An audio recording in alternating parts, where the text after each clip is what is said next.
leaving your mind open to what your positioning is, and having a fixed and flexible brand is important to me, where, I think so many companies get so locked in on their fixed part of their brand guidelines that there's no flexibility to pivot and adjust. My companies maybe have moved too fast sometimes, Hey Alex, you ready to get a suite? Let's do it. Let's go.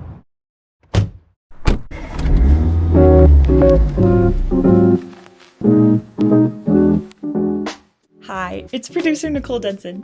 Today we're talking with Fractional Chief Marketing Officer Alex McArthur. Alex has spent his career building and scaling some of D2C's most recognizable brands, serving as CMO at Purple, Kizik, and Tovala.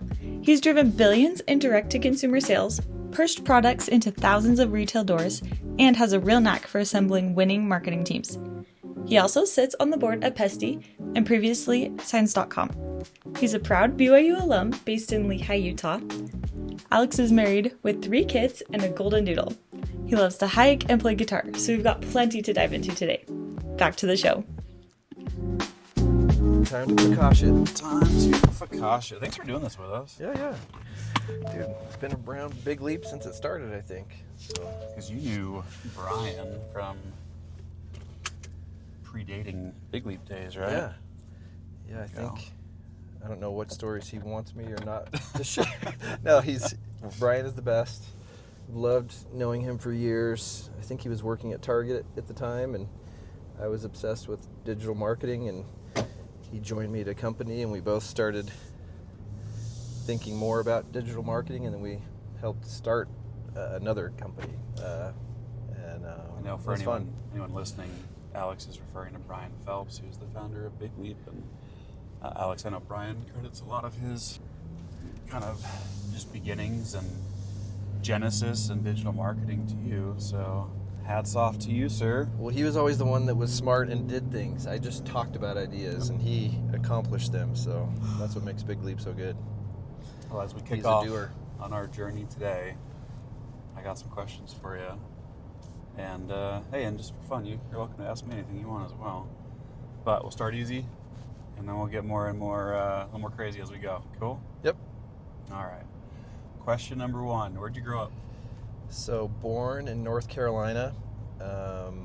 Most of my family's from North Carolina, but we moved a lot. My dad was a nuclear physicist, so we moved to where the different nuclear plants were, or different companies were behind the nuclear industry. So Maryland, Tennessee, California, Utah, and before I was born, they moved a bunch of other places: Indiana, Texas. So my older brother and sister lived a lot of other spots too. But yeah, I kind of view myself as a North Carolina boy, but like spent 6 or 7 years in Walnut Creek outside of San Francisco. Ended up here in Utah.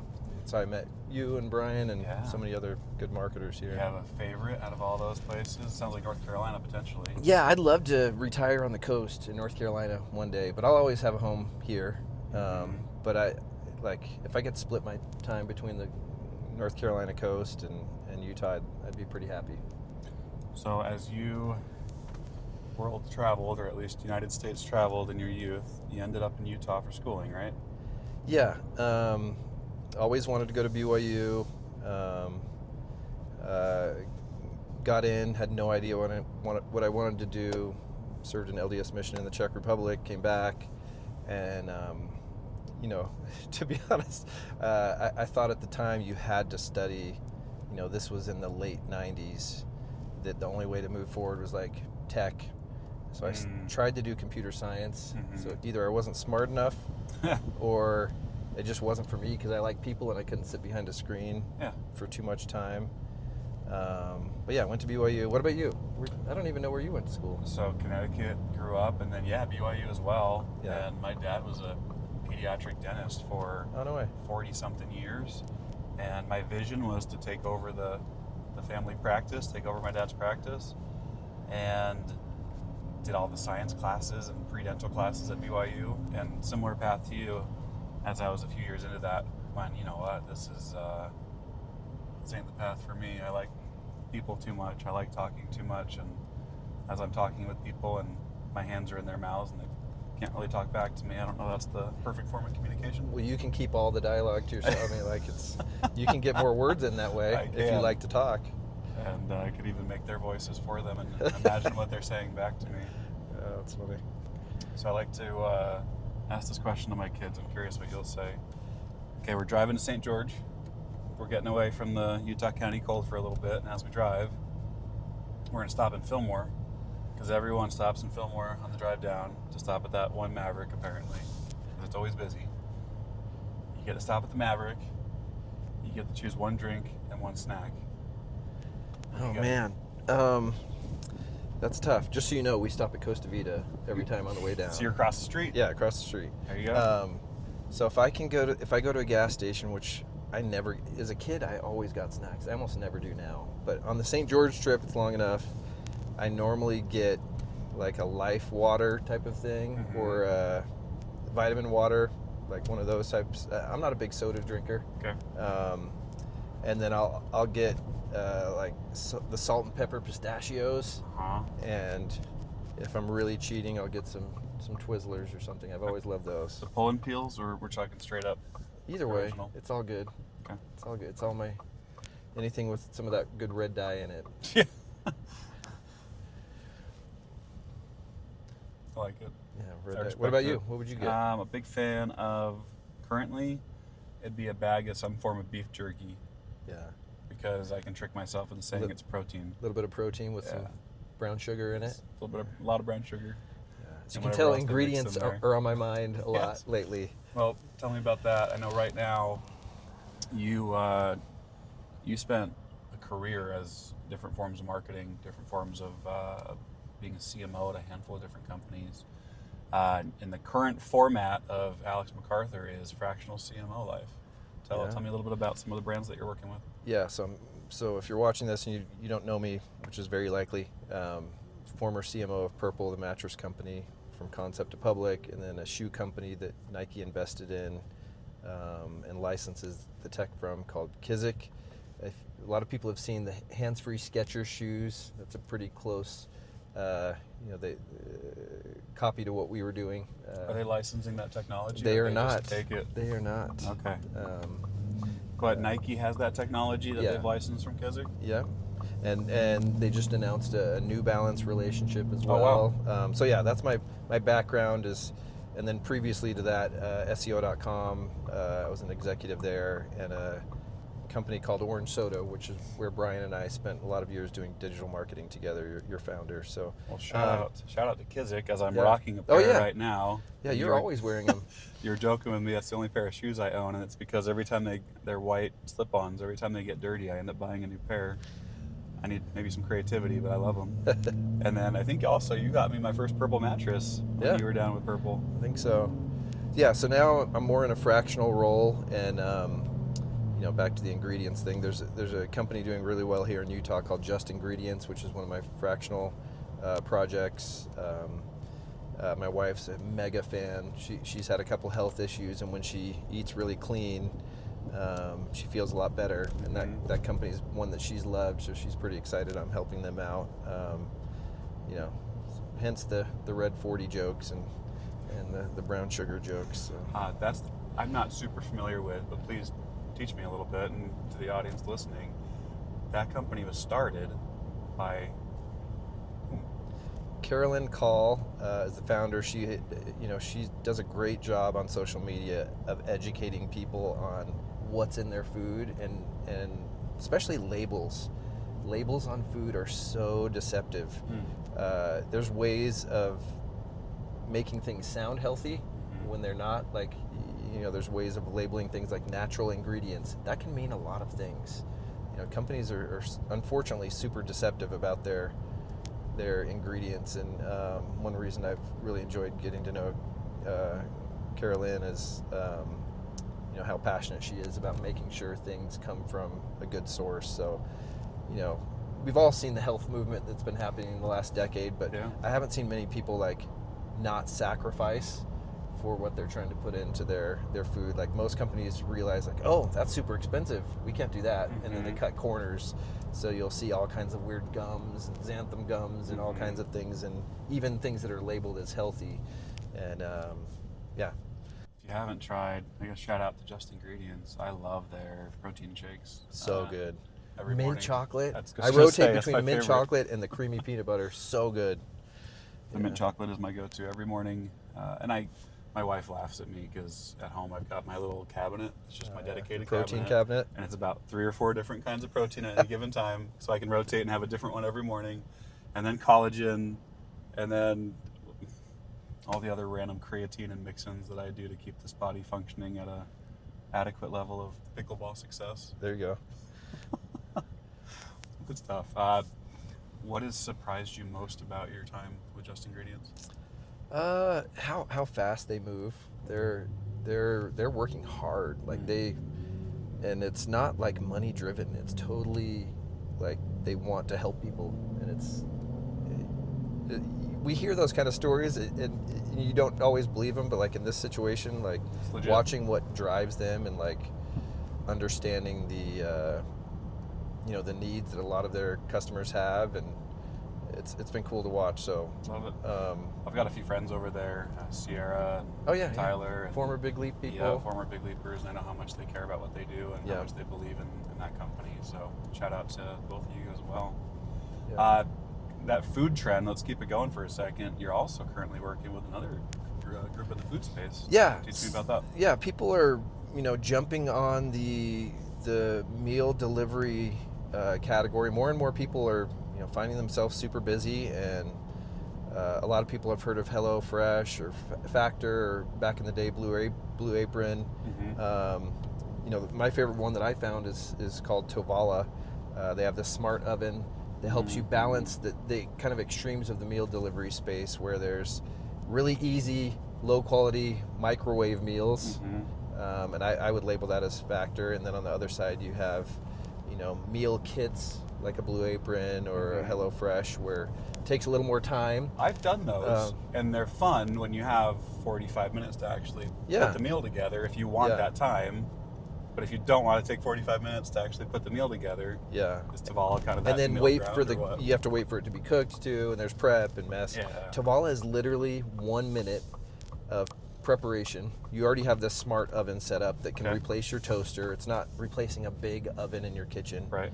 But 1 minute of prep, you open things up, put it together, you put the tins in the oven, and it's smart, and it knows what to do for each meal. You scan a QR code to get it going, and it knows like if it needs a minute of steaming, or if it, a good steak at a restaurant has been through multiple processes, right? Like it's cooked and then it's seared.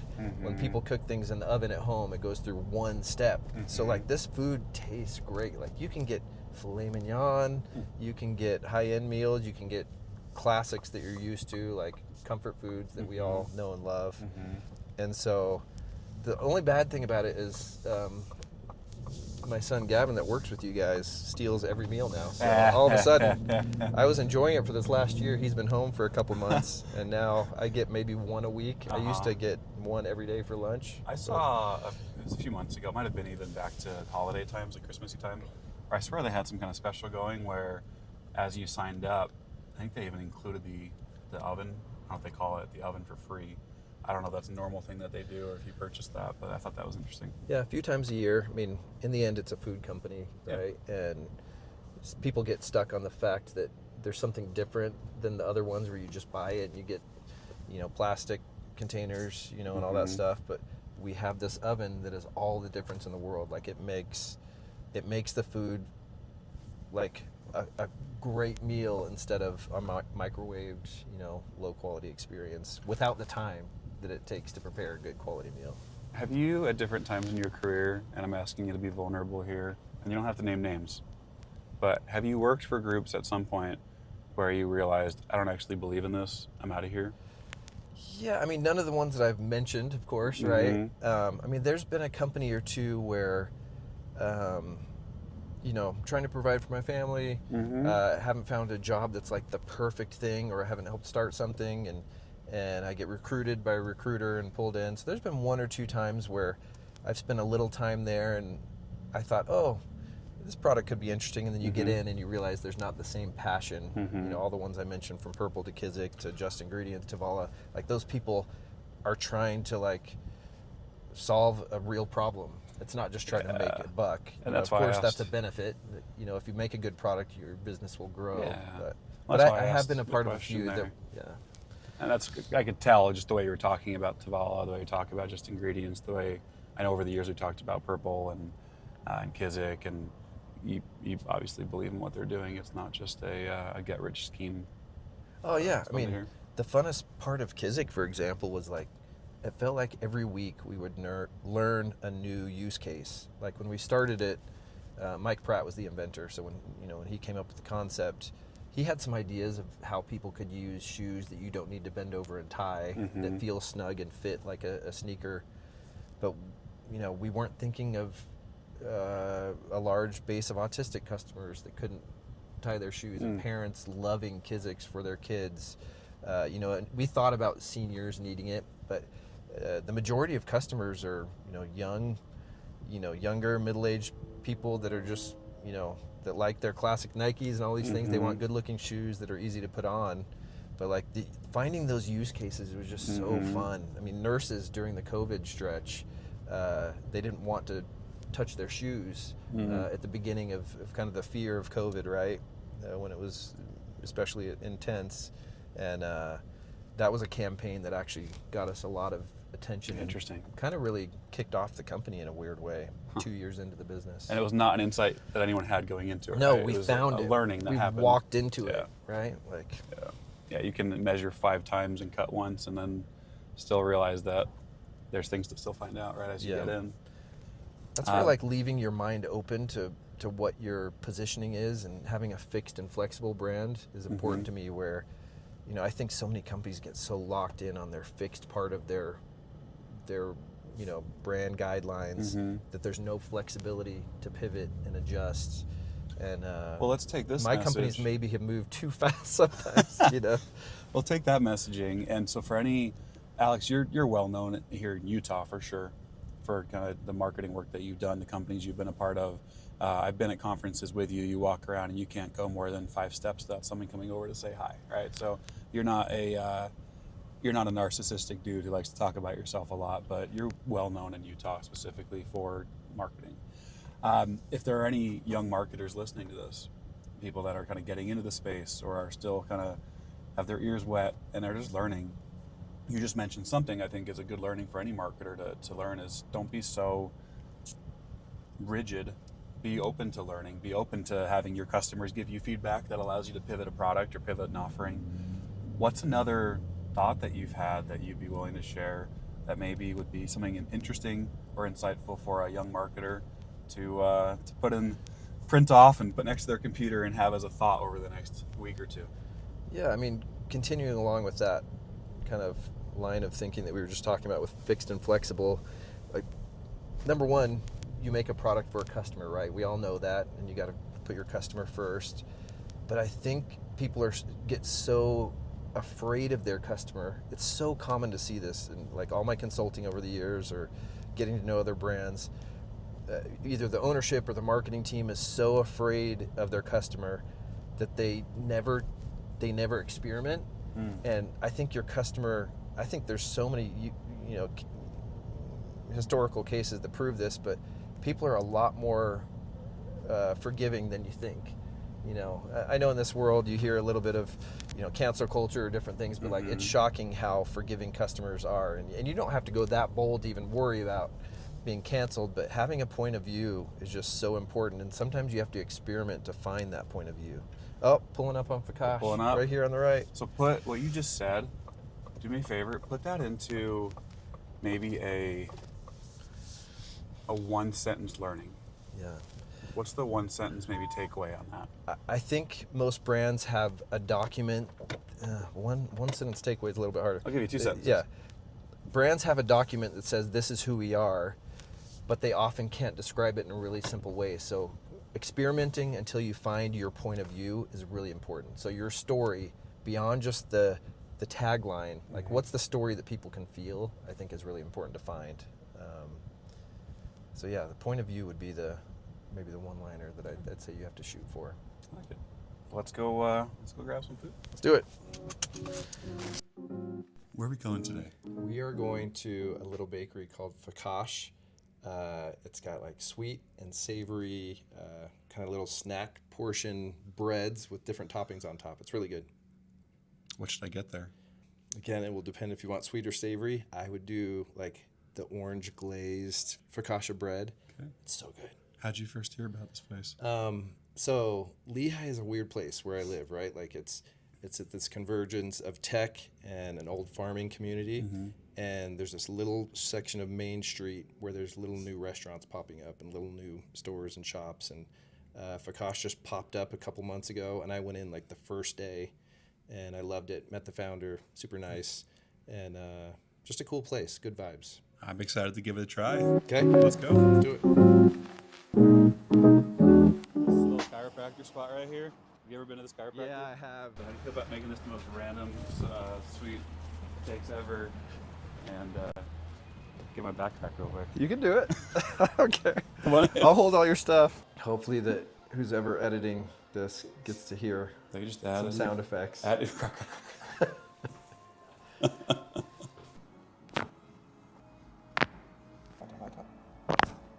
Alright, so as we head back to the office here, talk to me about, this is the only one official question we have to ask during this podcast, which is, what is your sweet take? Or what's the one thing that's been on your mind lately? Yeah. And one thing I'm kind of always, sorry, our snack, our focaccia is falling around here. Let me hold it. One thing that's been on my mind, especially lately, is momentum, because everyone wants to grow, and it's shocking how many companies will just wait for that growth, or the things they do to be proactive don't accomplish that growth.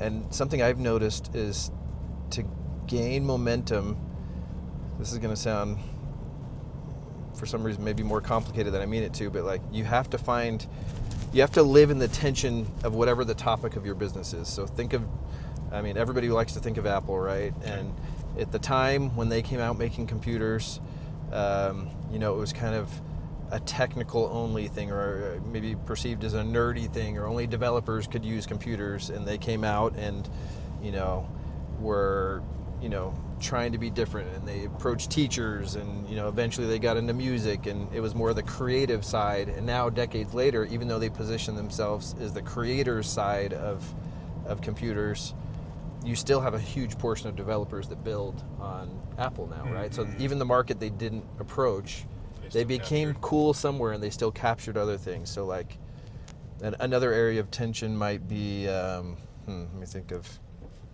an app I used recently, Duolingo, right? Like most brands tend to be super positive.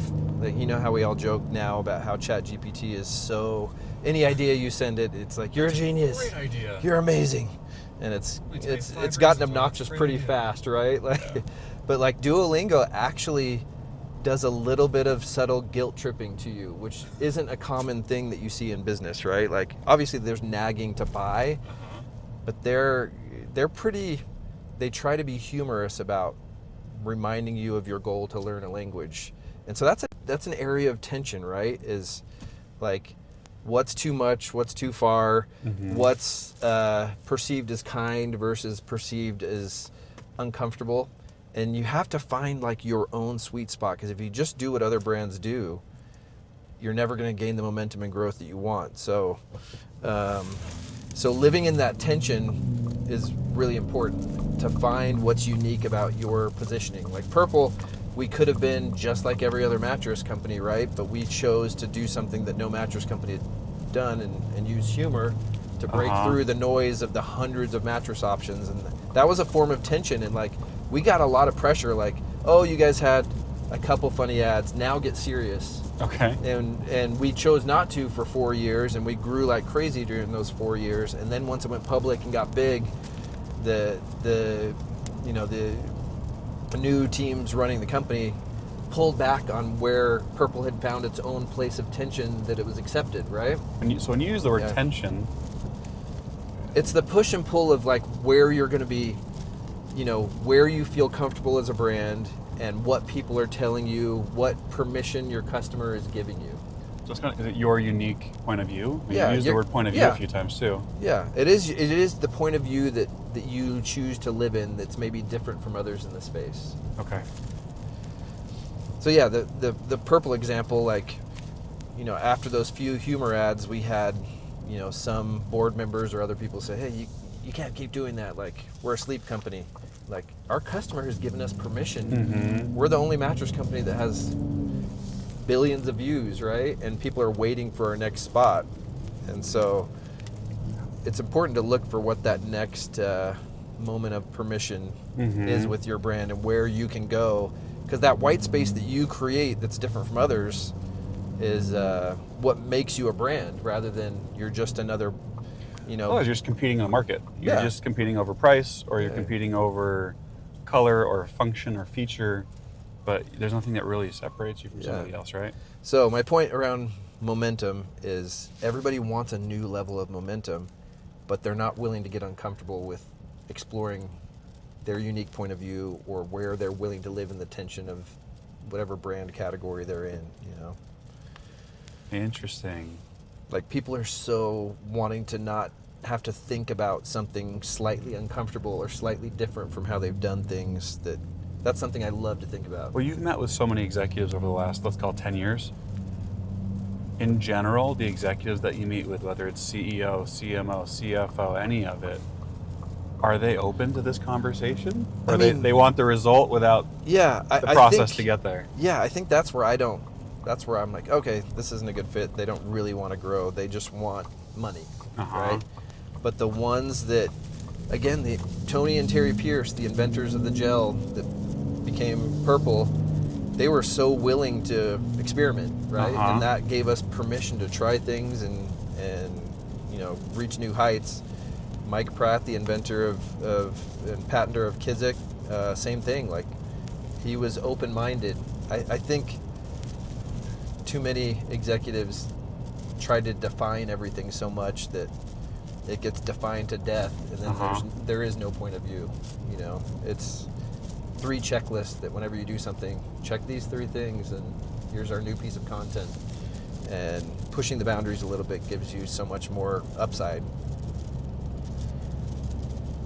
Spitting truth with Alex McArthur, your sweet take is people need to be a little bit more comfortable finding their own point of view if they're looking to achieve the growth that they want to actually achieve. Is that a summary? Yeah, you said it better than I did. I like it. Dan You're GPT. good at what you do. Dan GPT up here, just taking notes and thinking. I love it, and it makes sense, and it goes along really hand in hand with, Kobe at Big Leap. A lot of what Kobe preaches and our team preaches around, if we're just competing over price, or you're just competing over a feature, it's a commodity. It's a commodity. Yeah. You have to help make your brand separate from being a commodity to being something that people want to legitimately connect with because they believe in your brand. And I think you said it. The audience will tell you. People will tell you if you are willing to listen. Yeah. We're not always willing to listen, though. Yeah. I mean, think about what we just experienced. We went into a bakery. There's a lot of bakeries that are like Jen's Bakery or whatever. They're very, it's simple and safe. And fakash is a word that her family came up with when they're like, bring some bread. Bring some fakash. And it became a joke, and that became their name. Uh-huh. And what else did we talk about there? How, I forgot her name. Well, Mia's background's operations. Yeah, and I was saying how I love their process. You normally go to a place that's so transactional, you're in, you're out, and she takes the time, cuts the loaf, changes her gloves, goes through this whole process. And like, that's part of their brand experience. Like, that's who she is, and it became part of how they work. Like, I've never seen a bakery operate like that. Like, they grab stuff, throw in a bag, you're out. Grab donuts, throw them in, ring you up. Yeah. But you haven't even got to taste it yet. That's I'm going to be the fun part. I'm excited. I'm not sure if the hot honey pepperoni is going to be the favorite or if it's going to end up being mango and coconut. It's hard to not like this. Did we get cinnamon? Or no? I don't think we did. No, we got the cinnamon. banana. Banana, that'll be good. Banana dulce or something like that. Yeah. Well, excited to try the fakash. Thank you for sharing your sweet take with us. I think it'll be well received. Excited to hear the comments and feedback that people have as they get to internalize and think through this. Yeah, thanks for having me. Yeah, you bet. So a bad habit of mine is ordering way too much food, and I think I just did that. We have 4 of these. But I'm not sorry. Yeah. What was this flavor? So this is banana Dulce de leche. Dulce de leche. And we have not tried that yet, which I'm excited to try. This one right And then here? I just ate. This one is, what was this? Or was Yeah, this this is the garlic? ricotta. It's good. The sweet ones are so good. So I'm not a sweets person, Yeah. and my wife knows I'd much rather have an extra piece of steak than have any kind of dessert. This is coconut and mango. This is fantastic. We just met the founder. She was so cool. Shout out, Mia. Yeah, Mia's the best. Enjoy Fakash. It's good.